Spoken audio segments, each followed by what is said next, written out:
इस कथा के लेखक हैं धीरज कुमार सालुंके।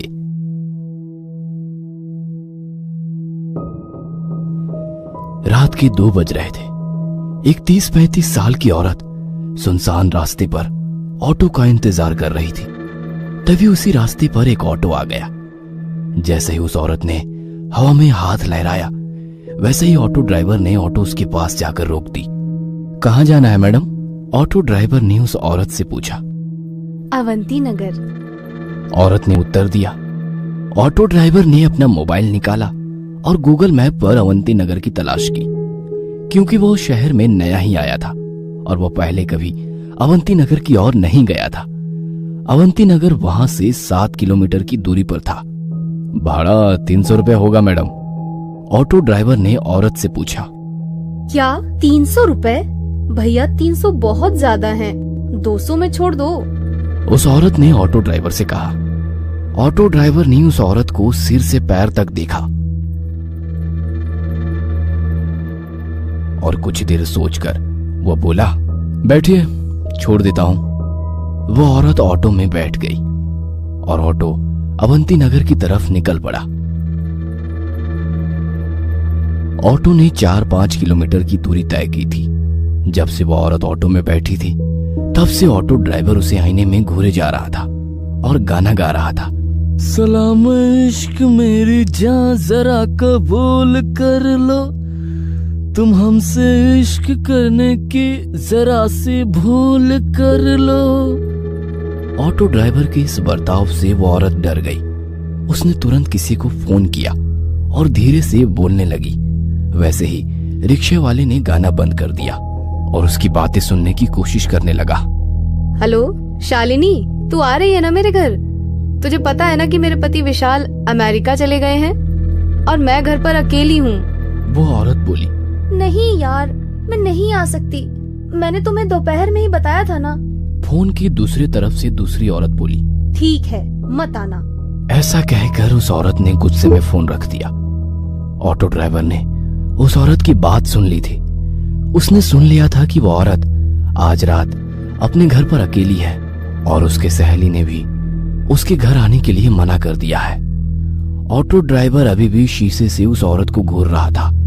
इस वजह से वो औरत बहुत ज्यादा डर गई थी। तभी उस औरत ने एक बंगले के सामने ऑटो ड्राइवर को रुकने के लिए कहा। ऑटो ड्राइवर ने देखा कि उस घर पर सिल्वर लीफ लिखा हुआ था। वैसे वो घर नहीं, एक बड़ा सा आलीशान बंगला लग रहा था। जैसे ही ऑटो रुक गया, वो औरत ऑटो से उतर गई और ऑटो ड्राइवर को पैसे देने के लिए उसने अपना हाथ आगे बढ़ाया।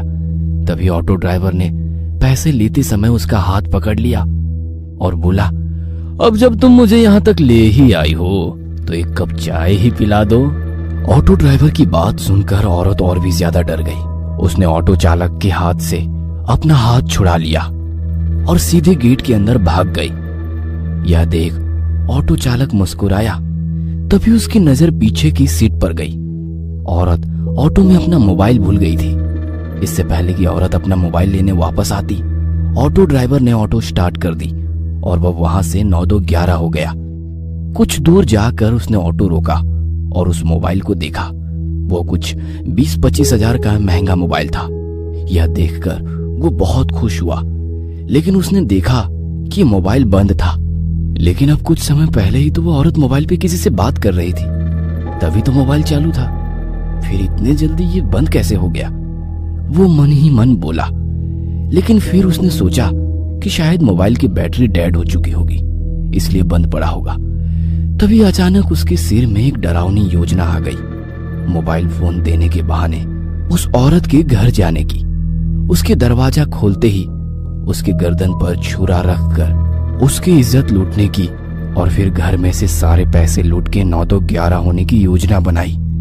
लेकिन इसके लिए उसे एक और साथी की जरूरत थी, इसलिए उसने अपने एक दूसरे ऑटो ड्राइवर दोस्त को फोन किया और उसे अपनी योजना के बारे में बताया। जब उसके दोस्त ने सुना कि एक सुंदर औरत घर पर अकेली है, तब उसका दोस्त वहां आने के लिए राजी हो गया। उसने अपने दोस्त को उस औरत के घर का पता बताया और उसे तुरंत वहां आने के लिए कहा और खुद उस औरत के बंगले के बाहर जाकर रुक गया। 10-15 मिनट बीत गए थे। पर फिर भी उसका दोस्त अभी तक नहीं आया था। उसने उसे बहुत फोन किए, लेकिन वो उसका फोन नहीं उठा रहा था। ऑटो ड्राइवर को ज्यादा देर तक रहा नहीं जा रहा था। उसे उस औरत का चेहरा बार बार उसकी आंखों के सामने दिखाई दे रहा था। उसके वो हवा में उड़ने वाले बाल उसकी आंखों के सामने आ रहे थे। उसके परफ्यूम की महक अभी भी उसकी नाक में बस गई थी। तो उसने अपने दोस्त को मैसेज किया, मैं अंदर जा रहा हूं, तुम्हारे लिए दरवाजा खुला रखूंगा, जल्दी आ जाना। जैसे उसने मैसेज किया वैसे उसने सीट के नीचे छुपाया हुआ चाकू निकाला और एक हाथ में चाकू और दूसरे हाथ में मोबाइल लेकर वो गेट खोलकर अंदर चला गया। उसने डोरबेल बजाई, लेकिन अंदर से कोई भी जवाब नहीं आया। उसने 3-4 बार डोरबेल बजाई, लेकिन फिर भी अंदर से कोई जवाब नहीं आया। उसने सोचा कि शायद वो औरत अब सो गई होगी। उसे लगा कि उसकी योजना विफल हो गई और गुस्से में आकर उसने दरवाजे पर अपना हाथ मारा। तभी घर का दरवाजा खुल गया। उसने उस औरत का मोबाइल अपनी जेब में रखा और दाहिने हाथ में चाकू लेकर घर में घुस गया। उसने घर का दरवाजा बंद कर दिया और इधर उधर देखने लगा। वो एक बड़ा सा हॉल था। उस फ्लोर पर कोई बेडरूम उसे दिखाई नहीं दी, इसीलिए वो सीढ़ियां चढ़कर दूसरे फ्लोर पर गया। वहां उसने देखा कि एक बेडरूम का दरवाजा खुला हुआ है और उस कमरे में रोशनी चालू थी। ऑटो ड्राइवर चुपके से दबे पांव उस कमरे में जा पहुंचा। अंदर कोई भी नहीं था। तभी उसे बाथरूम में से पानी गिरने की आवाज सुनाई दी। अच्छा, तो वो औरत बाथरूम में है, इसलिए उसे डोरबेल की आवाज सुनाई नहीं दी और इसीलिए उसने दरवाजा नहीं खोला। वो मन ही मन बोला और जल्दी से बाथरूम के दरवाजे के बाहर जाके खड़ा हो गया, क्योंकि उसने सोचा कि जब वो औरत बाथरूम से बाहर आएगी तो वह तुरंत उसके गले पर चाकू रख देगा और फिर बड़ी आसानी से उसकी इज्जत लूट लेगा। तभी अंदर से दरवाजे की कुंडी खुलने की आवाज आई। ऑटो ड्राइवर हाथ में चाकू पकड़कर सतर्क हो गया, क्योंकि वह औरत अब बाहर आने वाली थी। लेकिन 2 मिनट बीते, 4 मिनट बीती, पर वो औरत अभी तक बाथरूम से बाहर नहीं आई थी।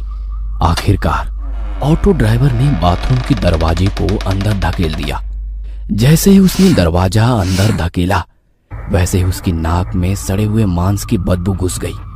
उसने अपने बाएं हाथ से अपनी नाक बंद कर ली और बाहर से बाथरूम में झांक कर देखा और सामने का नजारा देख उसके पैरों तले जमीन खिसक गई। डर के मारे वो थर थर कांपने लगा, क्योंकि बाथरूम के बाथ टब में 8-10 लाशों का एक ढेर था।